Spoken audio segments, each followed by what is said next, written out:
વ્યક્તિનું મૃત્યુ થાય ત્યારે સ્થૂળ શરીર મરે છે, સૂક્ષ્મ અને કારણ શરીર એ નેક્સ્ટ બોડીમાં એની સાથે જાય છે. કોણ કોણ જાય છે? સૂક્ષ્મ અને કારણ.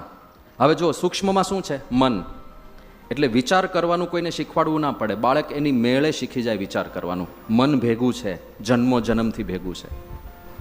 બુદ્ધિ, બુદ્ધિનું કામ છે સંશય, નિશ્ચય, નિદ્રા અને સ્મૃતિ. આ 4 કામ છે બુદ્ધિના. આપણા શાસ્ત્ર પ્રમાણે સ્મૃતિ ત્યાં પડી છે, મેમરી બુદ્ધિમાં છે, અને બુદ્ધિ સૂક્ષ્મ છે, નેક્સ્ટ બોડીમાં ટ્રાન્સફર થાય છે.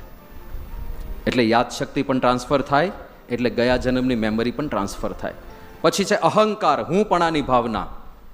એ પણ ભગવાને બનાવેલી સૂક્ષ્મ શરીરની એક અદ્ભુત રચના છે. અહંકાર કાઢી નાખીએ તો આપણે બધા ગાંડા થઈ જઈએ, કારણ કે આપણે જે કાંઈ છીએ ને એ અહંકાર સાથે જોડાયેલી વસ્તુ છે. હું આ, મારું નામ